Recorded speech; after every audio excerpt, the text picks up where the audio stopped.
సభకు నమస్సులు.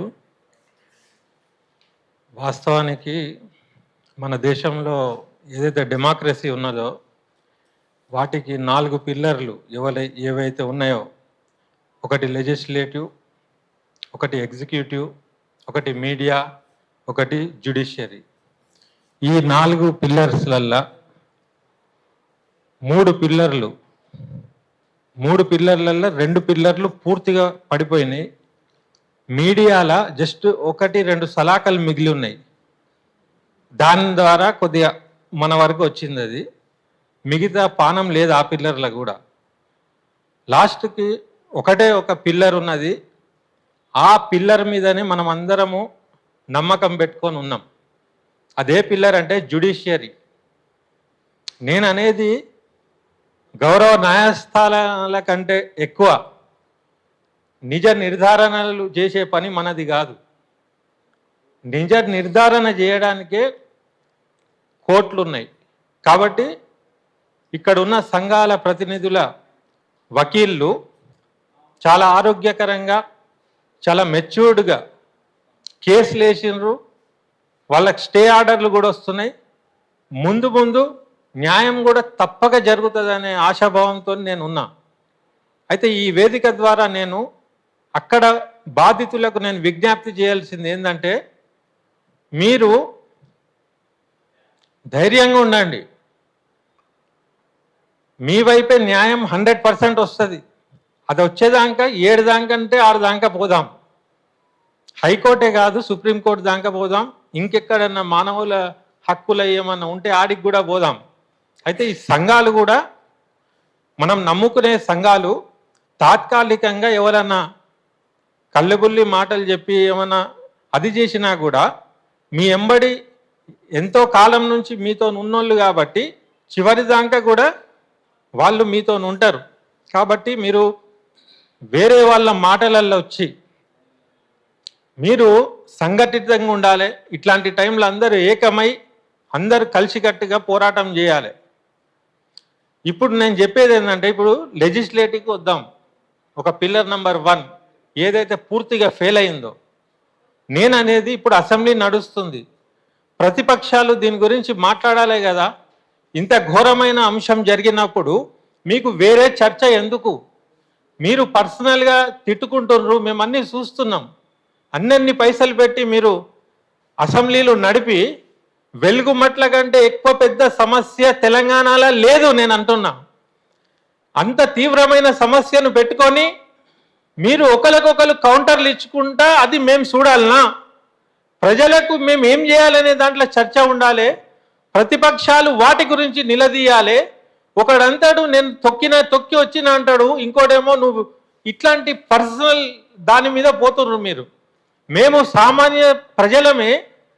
ఆ వెలుగుమట్లది జరిగినప్పటి నుంచి మా ఇండ్లలో మేము ఉన్నప్పుడు, మా సౌలట్లు మేము తీసుకున్నప్పుడు ఆ ప్రజలు ఎక్కడున్నారో, వాళ్ళు ఏం తింటున్నారో, వాళ్ళు ఎక్కడ పంటున్నారో, వాళ్ళ కుటుంబాలు ఏంది, వాళ్ళ పిల్లలు ఎక్కడున్నారు, వృద్ధులు ఉంటారు, దాంట్లో ఆడోళ్ళు ఉంటారు, వికలాంగులు ఉంటారు, వీళ్ళందరూ ఏడున్నారు అనేది మాకున్న టెన్షన్ మీకున్నదా? ఉండాలే కదా. అసెంబ్లీలో ఈ చర్చ జరగాలే కదా. సరే, 3 మినిస్టర్లు కల్ప్రిట్, సమాజం ముంగట్నే వాళ్ళు దోషులుగా నిలబడ్డారు. ముఖ్యమంత్రి నీ పాత్ర ఏంది? 3 మంత్రులు వైఫల్యం చెందినరు. ముఖ్యమంత్రి అన్నప్పుడు నీ పాత్ర ఏంది? నువ్వు ప్రజలను పిలవాలి, లేకుంటే ప్రజల దగ్గరికి నువ్వు పోవాలి.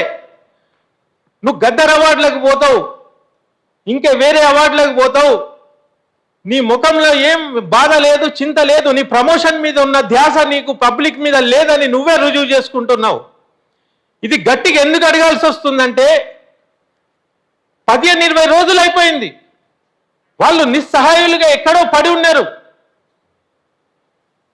ఇట్లాంటి టైంలో కదా నువ్వు మాట్లాడేది. తర్వాత వెలుగుమట్లలో ఉన్న కాంగ్రెస్ కార్యకర్తలను కూడా నేను అడుగుతున్నా. ఇప్పుడు కాంగ్రెస్ పాలన ఉన్నప్పుడు మీ మినిస్టర్లు మూర్ఖులై ఉండొచ్చు గాక, కాంగ్రెస్కి పనిచేసే కార్యకర్తలు ఈరోజు జెండాలు పట్టుకొని వాళ్ళకి అండగా నిల్చుని ఉంటే కాంగ్రెస్కి ఎంత మంచి పేరు వచ్చేది. ఇప్పుడు నేను అనేది ఏంటంటే పాలనలో ఉన్న పార్టీని నేను ఫస్ట్ నిలదీస్తున్నా. మినిస్టర్లకు చేతగానప్పుడు కార్యకర్తలు అక్కడ ఉన్నోళ్ళని నేను విజ్ఞప్తి చేస్తున్నా. మీరు మినిస్టర్ల గురించి మర్చిపోండి. వాళ్ళ పతనం వాళ్ళు చేసుకున్నారు. అక్కడ కొత్త నాయకత్వం రావాలన్నా ప్రజల పక్షాన మీరు వెళ్ళండి. కాంగ్రెస్ కార్యకర్తలను నేను ఫస్ట్ విజ్ఞప్తి చేస్తున్నా, తర్వాత ఎవరైనా. తర్వాత న్యాయస్థానాలకు నేను ఒక విన్నపం చేసుకుంటున్నా. వీళ్ళు పెట్టిన కేసులు ఉన్నాయి, అయినా కూడా మీరు సుమోటోగా తీసుకోండి.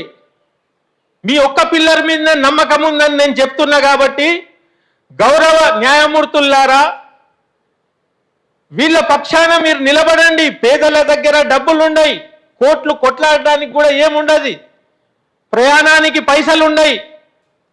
కాబట్టి న్యాయమూర్తులు ఈసారి మీరు చేసే ఏదైతే న్యాయం ఇస్తారో కరెక్ట్ ఇచ్చే ప్రయత్నం చేయండి. మీరే చరిత్రలో నిలుచుంటారు.